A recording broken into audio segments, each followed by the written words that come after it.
Assalamualaikum warahmatullahi wabarakatuh. Baik, pertemuan kali ini kita akan membahas mengenai artificial neural network atau jaringan saraf tiruan. Minggu lalu kita sudah mempelajari artificial neural network secara lebih sederhana ya, menggunakan perseptron. Jadi JST ini adalah salah satu fungsinya adalah untuk mengenali pola atau pengenalan pola. Jadi dengan menggunakan artificial neural network atau jaringan saraf tiruan bisa mengenali pola, misalnya pola gambar, pola mengenali wajah, dan suatu kegiatan manusia. Jadi kegiatan manusia bisa dikenali ya, seperti mengenali wajah, gambar, dan lain sebagainya. Kemudian selain pengenalan pola, JST juga bisa digunakan untuk sebagai estimasi dan prediksi. Jadi kita bisa memprediksi sistem tersebut. Misalnya contohnya keramaian jalur lalu lintas. Jadi dengan menggunakan JST kita bisa memprediksi. Selain itu, JST digunakan untuk identifikasi plan. Nah, untuk mentuning parameter dari sistem kendali misalnya. Jadi dengan menggunakan proporsional integral derivatif kita konstantanya ya kita tuning dengan PID dengan menggunakan JST. Jadi untuk identifikasi plan pun bisa menggunakan jaringan saraf tiruan. Nah, jaringan saraf tiruan bisa dikombinasikan dengan fuzzy logic ya. Nama biasanya atau familiarnya disebut dengan ANFIS atau artificial neural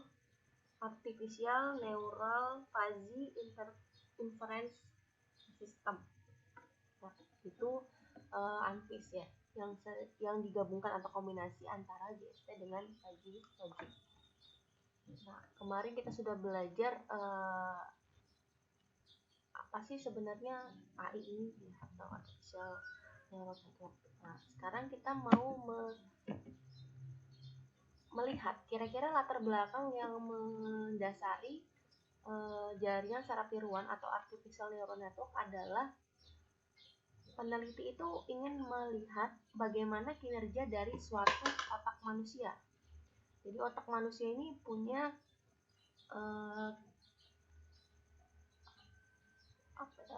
kinerjanya ya. Jadi cara kerja otak itu bisa belajar. Jadi dengan JST, jadi JST ini mengadopsi kinerja dari otak. Setelah dipelajari maka bisa dilakukan pengimplementasian menggunakan JST. Nah, dengan mempercayai bahwasannya kekuatan komputasi otak itu terletak pada hubungan antar sel-sel saraf ya. Jadi hubungan antar sel-sel saraf itu namanya adalah dendrit ya kalau dalam otak manusia. Jadi hubungan antara sel saraf. Kemudian ada hierarchy organization. Jadi hierarchy organization adalah yang berkaitan. Jadi neuron satu dengan neuron lainnya itu saling berkaitan gitu ya. Kemudian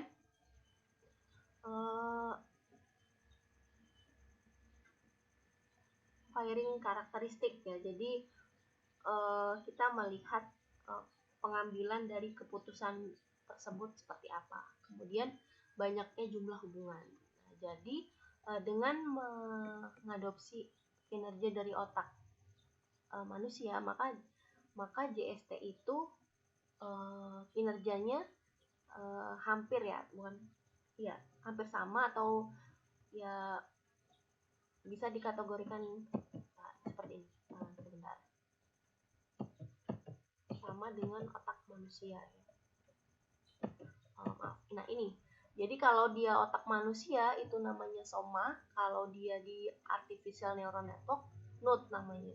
Kalau dendrit itu adalah input atau masukannya.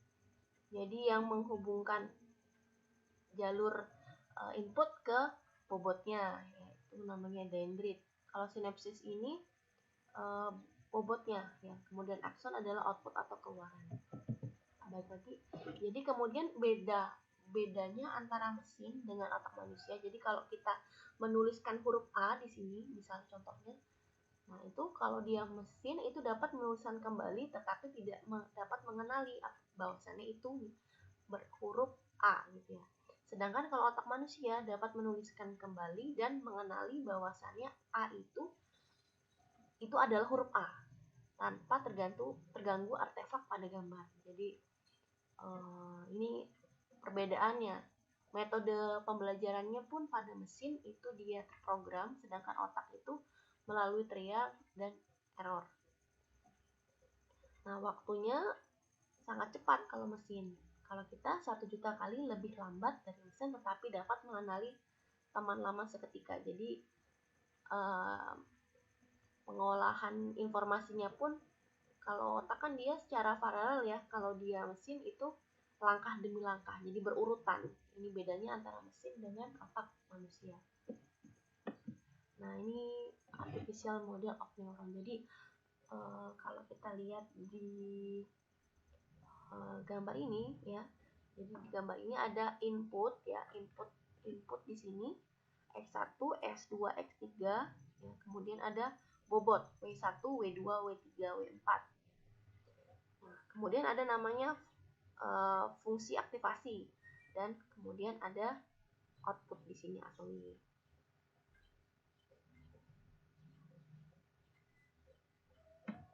Nah, jadi JST ini memang mengadopsi atau idenya dari otak manusia. Nah, sejarah awal dari artificial neural network adalah Nichols and Kidd ya. Jadi dikenal sebagai orang yang pertama kali memodelkan artificial neural network. Nah, ini ide-idenya masih digunakan sampai sekarang ya. Jadi dia mengatakan bahwasannya beberapa unit input akan memberikan komputasi power. Kemudian ada namanya threshold. Kemudian pada tahun 1949 itu pengenalan pertama kali mengenai learning rule ya. Jadi tahun 1949 HEP itu mengenalkan pertama kali learning rule ya.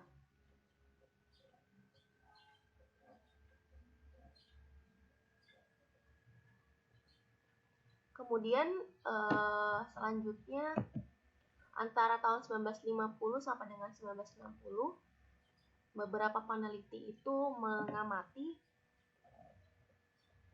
mengenai perseptron. Jadi pada tahun itu mengenai perseptron ya.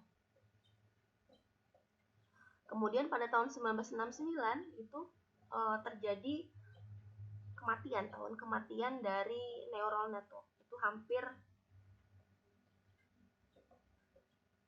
15 tahun ya, hampir 15 tahun vakum di situ. Kira-kira kenapa vakum menurut Anda? Jadi kalau pada tahun itu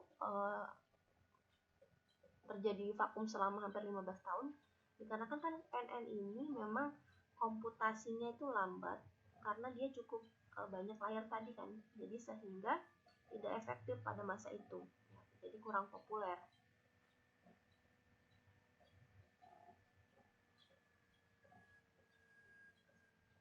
Kemudian pada pertengahan tahun 80-an, Parker dan Lai-Chun menyegarkan kembali ide-ide tentang neural network. Jadi pada tahun itu sampai sekarang ya, JST itu populer kembali. Nah, kemudian selanjutnya ini adalah konsep dasar dari pemodelan neural network, di mana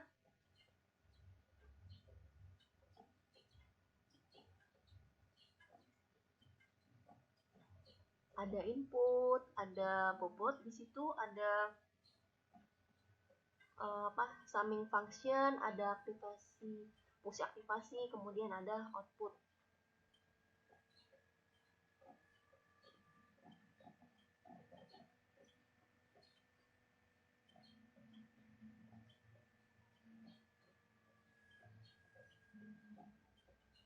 Kemudian kalau kita lihat input di sini X1, X2, Xn itu adalah sebagai input. Kemudian W1, W2, Wm itu adalah bobotnya. Kemudian summing function itu ada terdapat bias. Jadi bias itu selalu bernilai 1. Kemudian ada fungsi aktivasi itu kemudian output. Jadi di summing function itu kita menjumlahkan. Jadi X1 kita kalikan dengan W1, kemudian X1 kita kalikan dengan W2, kemudian X3 dikalikan dengan W3 misalnya. Kemudian kita jumlahkan, kemudian baru kita fungsi aktivasikan, baru didapatkanlah outputnya. Nah, Xm di sini, M di sini adalah jumlah dari layer inputnya. Jadi kalau misalnya M-nya adalah 100, maka layernya berarti layer inputnya ada 100. Nah, summing function itu berguna untuk menjumlahkan antar input dengan bobotnya. Nah, summing function itu menjumlahkan input dengan output. Kemudian jumlah bobot itu sama dengan jumlah input. Jadi misalnya jumlah bobotnya 2, berarti jumlah inputnya 2. Kemudian summing function itu tergantung kebutuhan. Jadi kalau kita kemarin identifikasi gerbang OR itu tidak memerlukan summing function yang banyak, ya bisa 1 atau 2 untuk mengidentifikasi plan OR ya.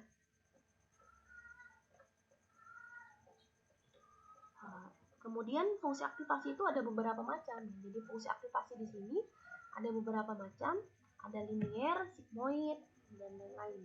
Jadi kemarin kita sudah belajar beberapa macam dari minggu kemarin ya, sudah belajar beberapa macam dari fungsi aktivasi. Nah, kalau output di sini keluaran yang dihasilkan oleh NN tadi ya, NN. Jadi jaringan saraf tiruan hasilnya seperti apa. Nah, kalau jaringan saraf tiruan itu atau NN ini kurang bagus, maka kita perlu merevisi bobot. Nah, jadi bobot inilah yang akan merevisi bobot. Jadi bobot yang ini itu yang akan merevisi kira-kira outputnya itu bagus atau tidak.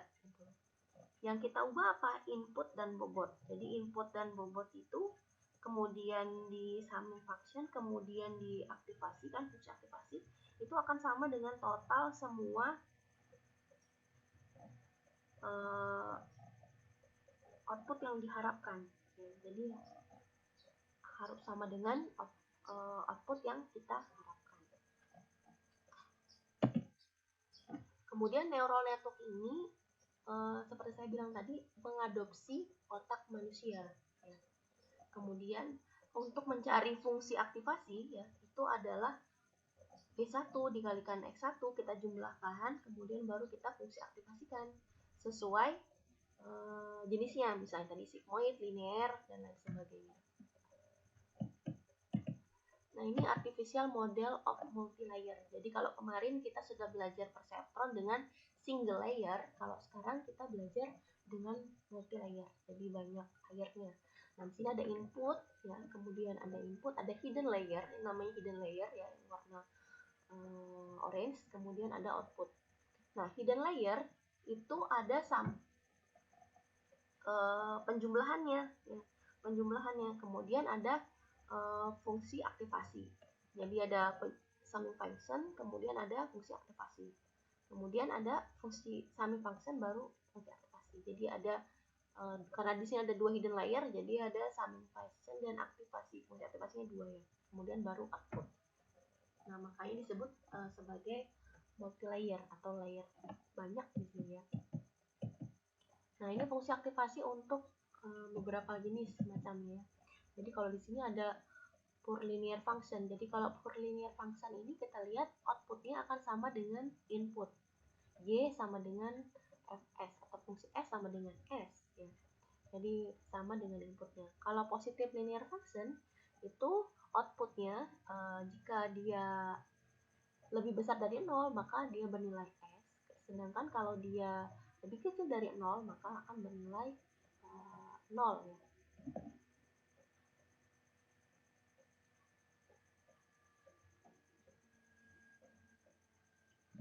Kemudian ada beberapa jenis lagi yang lain ya, seperti hard limit. Jadi kalau hard limit ini hanya ada dua nilai, yaitu 1 dan 0. Kemudian ada lagi fungsi aktivasi triangular basis. Kalau triangular basis ini fungsi segitiga ya. Jadi kalau kita lihat di sebelumnya, nah ini. Jadi bentuknya seperti segitiga yang warna hijau ya, fungsi segitiga.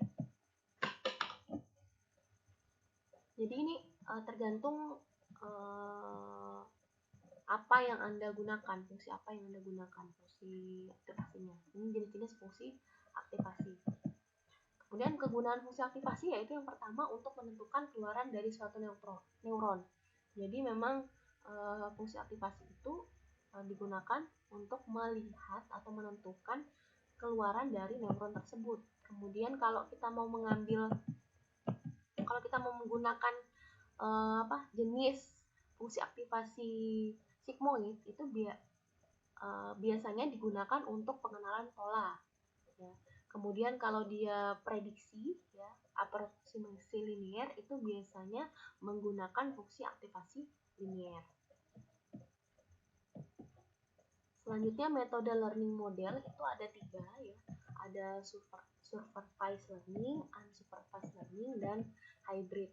Nah, kalau supervised learning itu adalah setiap pengetahuan yang akan diberikan kepada sistem itu pada awalnya diberi nilai acuan untuk memetakan suatu input menjadi output yang diinginkan gitu ya.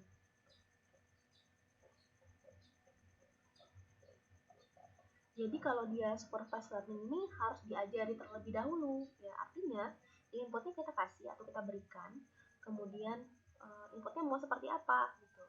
Jadi kita harus memberikan input dan juga output, artinya kita harus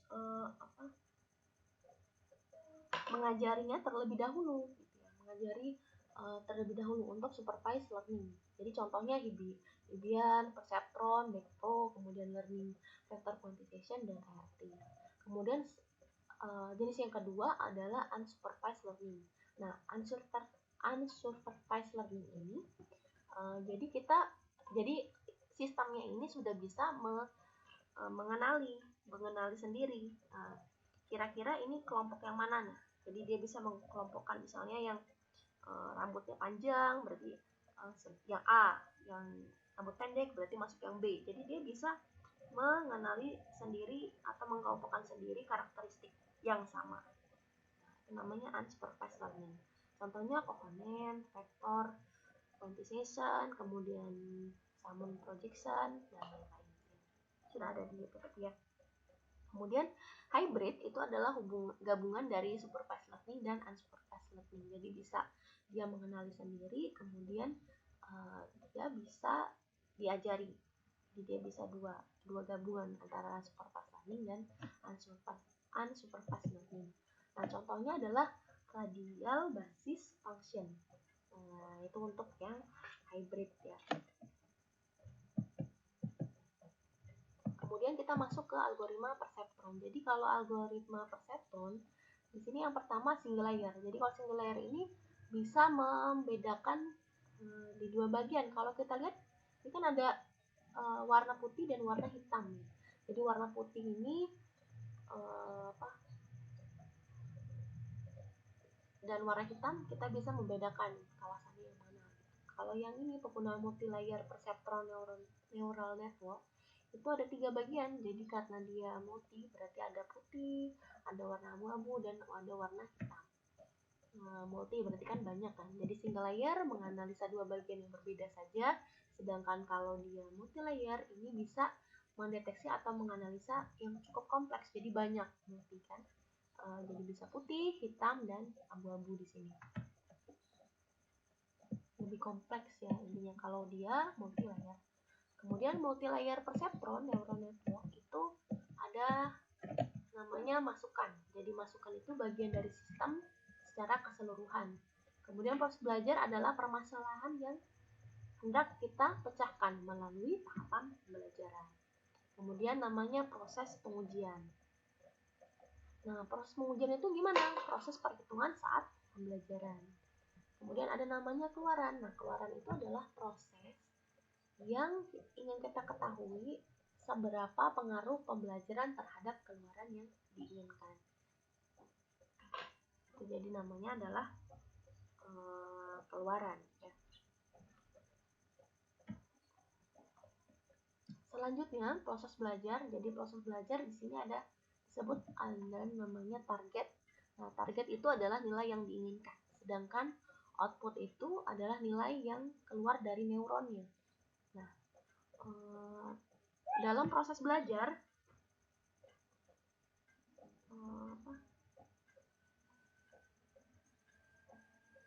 pertanyaannya, apakah proses belajar ini sama dengan proses belajar pada neural network?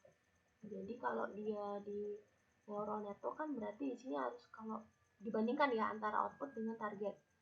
Jadi kita membandingkan antara output dengan target. Berarti di sini error. Error itu adalah target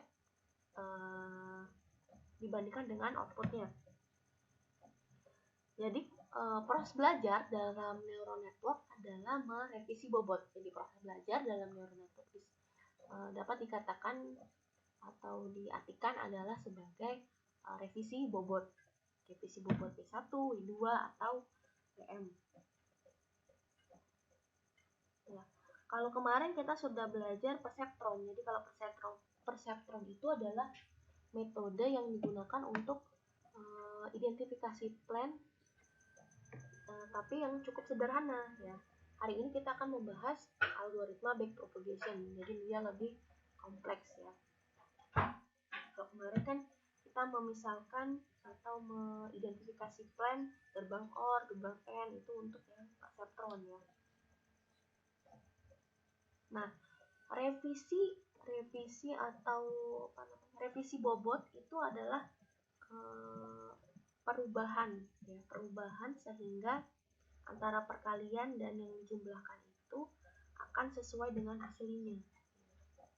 Jadi di sini proses membandingkan atau compare antara output dengan target. Ya. Jadi proses belajar itu adalah kita merevisi bobot sampai nilai output itu ya mendekati nilai targetnya. Itu intinya sebenarnya untuk proses belajar neural network. Intinya proses belajar neural network adalah merevisi bobot sampai nilainya itu nilai outputnya mendekati nilai target. Nah, ini algoritma backpropagation. Langkah-langkah yang awal, step awal adalah menghitung lokal gradient untuk node-node pada network. Jadi dari contoh ini ya, ini adalah fungsi aktivasi. Jadi fungsi aktivasinya adalah fungsi aktivasi sigmoid ya di sini. 1/1 ditambah eksponensial negatif V di situ ya. Kemudian kalau kita lihat di sini ada B1, B2, B3, B4. Nah, B1 di sini adalah bias. Nah, bias itu selalu bernilai 1 plus 1 ya. Jadi dia selalu bernilai 1. Kemudian di sini ada input. Inputnya adalah X1. Kemudian input kedua adalah X2. Nah, W11 di sini adalah bobot. Bobot itu W11 berarti input 1 ya. Input 1 neuron ke 1 ya. Jadi hubungan antara input 1 dengan neuron ke 1 dinamakan bobot 1, 1. Nah, kalau kemarin kita perseptron itu hanya ada W1, W2 ya. Karena kan dia layernya di sini, neuron layernya dia cuma ada 1 kan. Sehingga kita hanya membutuhkan W1, W2, W3, W4 gitu ya. Tapi kalau di sini karena dia ada 2 layar, jadi kita membutuhkan W11, W21, W31, W41 dan W42. Nah, kemudian kalau W21 berarti hubungan antara neuron kedua input ke 1. Begitupun dengan W22. W22 berarti neuron kedua input ke 2. Kemudian W12 berarti neuron ke 1 input ke 2. Kemudian untuk bobot nilainya itu seperti saya bilang random ya. Jadi Anda mau memberikan berapa di nilai bobotnya. Setelah itu, setelah Anda mengkalikan, jadi di sini sudah didapatkan N1, Y1 ya, jadi kita cari output Y1-nya. Jadi kalau Y1 di sini berarti B1 kita jumlahkan kan, jadi summing function dulu.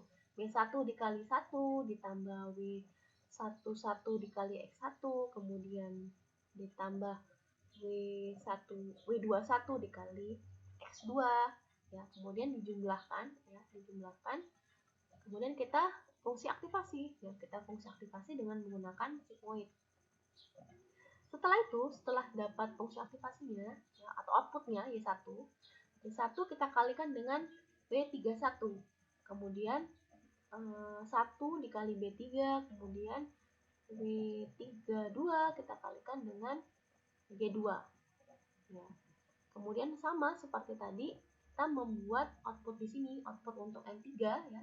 N3 itu kita jumlahkan, kemudian kita fungsi aktivasikan. Nah, setelah itu namanya forward back propagation ya. Namanya forward. Jadi perhitungan maju. Nah, kalau kita lihat di sini ada outputnya D3 dan D4. Nah, sedangkan output yang kita inginkan adalah D3 dan D4 di sini. Untuk mencari del 01 itu adalah inverse-nya. Jadi inverse dari B3 ya. B3 dikalikan 1 ditambah G1 dikali W31 ditambah G2 dikali W32 dikalikan dengan error. Jadi error itu adalah output yang kita inginkan dikurangkan dengan outputnya, atau target dikurangkan dengan outputnya. Jadi di sini untuk mencari del 01 ini termasuk ke dalam jenis back propagation ya. Jadi perhitungan mundurnya atau mencari revisinya ya. Nah, kemudian untuk mencari del H1 itu sama ya. Jadi kita cari dengan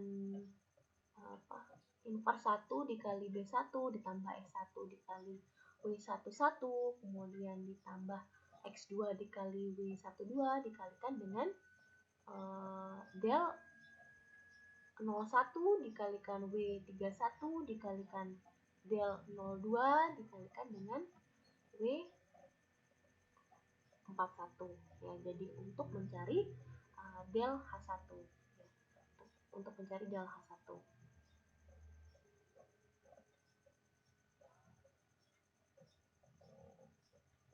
Nah, begitupun caranya sama untuk mencari del H2. Selanjutnya kita mengatur bobot. Jadi langkah yang kedua adalah mengatur bobot networknya menggunakan learning rule. Jadi di sini ada bobot baru itu adalah bobot lama ditambahkan dengan learning rule ya di situ, atau alpha. Kemudian kita kalikan dengan bobot yang sebelumnya dikalikan dengan zeta dikalikan dengan ditambah dengan zeta dikalikan dengan del n dikali dengan y ya.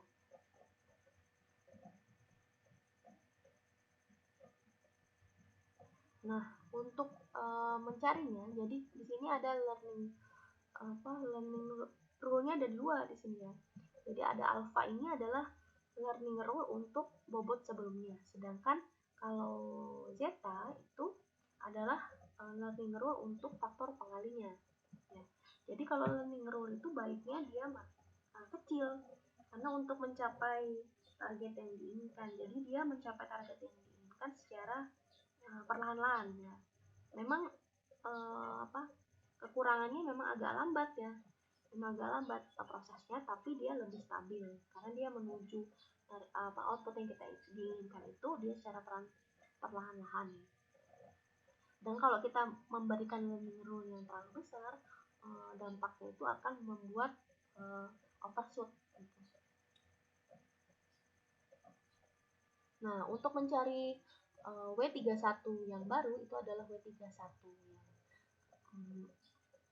yang lama ditambahkan dengan alpha dikalikan dengan W31 yang sebelumnya ditambahkan dengan zeta dikalikan dengan del 01 dikalikan dengan Y1. Begitupun untuk mencari B3, B4, dan B1. Jadi untuk biasnya pun sama ya. Tapi kalau bias kan untuk kita kalikan dengan 1 ya. Kalau yang ini kan dikalikan dengan Y1, Y2, kemudian X1, X2. Nah, ini contohnya untuk algoritma backpropagation. Jadi kalau kita lihat contohnya di sini, fungsinya adalah fungsi sigmoid, ini adalah inverse-nya.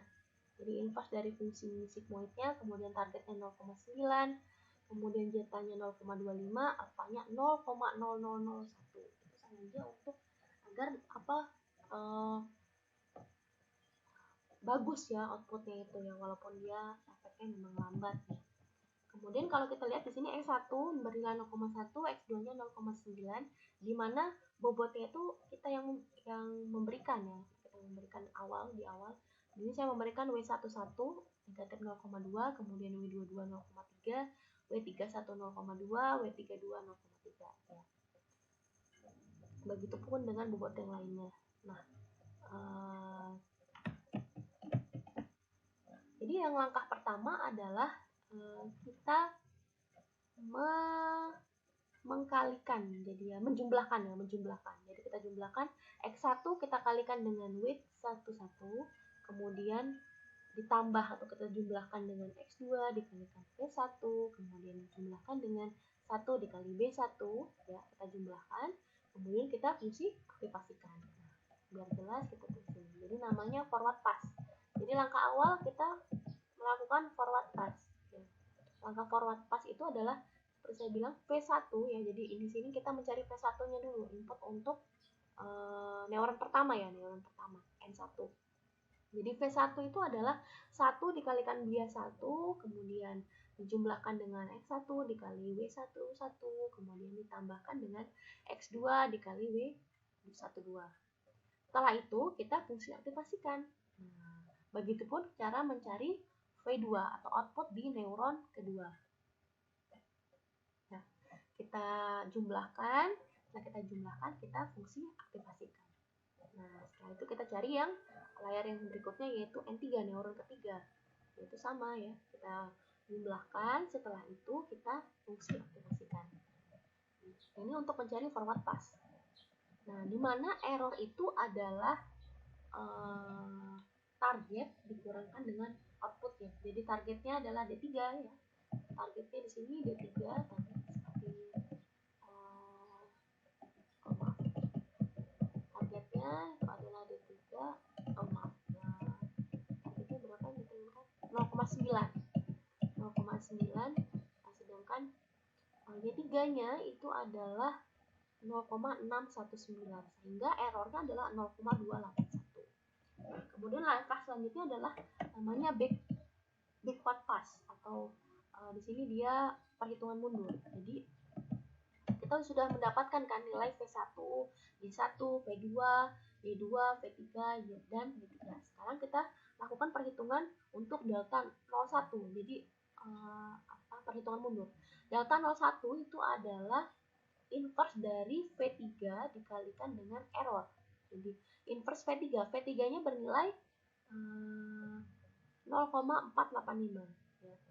Jadi ini kita inverse kan, dimana ini rumus dari inverse-nya tadi, inverse dari fungsi sigmoid adalah sini ya, del V1 dikurang ya, itu adalah inverse dari fungsi sigmoidnya. Sehingga kita masukkan di sini berarti fungsi dari V tadi ya, V3 kan 0,451, kita kalikan 1 dikurang 0,451 dikalikan dengan 0,281 ya. sebagai errornya. Ya. Sehingga didapatkan untuk del 01 adalah 0,00663. Begitupun untuk mencari del H1 dan del H2. Jadi ini untuk perhitungan mundurnya. Selanjutnya, ketika kita sudah mendapatkan del 01, del 02, del 01, del H1 dan del H2, kita lakukan revisi bobot W31, W32 ya. Jadi W31, W32. Nah, cara merevisinya adalah kita W31 berarti W31 yang lama ditambahkan dengan learning rule atau alpha dikalikan dengan W31, kemudian yang sebelumnya ditambahkan dengan zeta dikalikan dengan del 01 dikalikan dengan V1. Nah, begitupun cara mencari yang lain ya, bobot yang lain.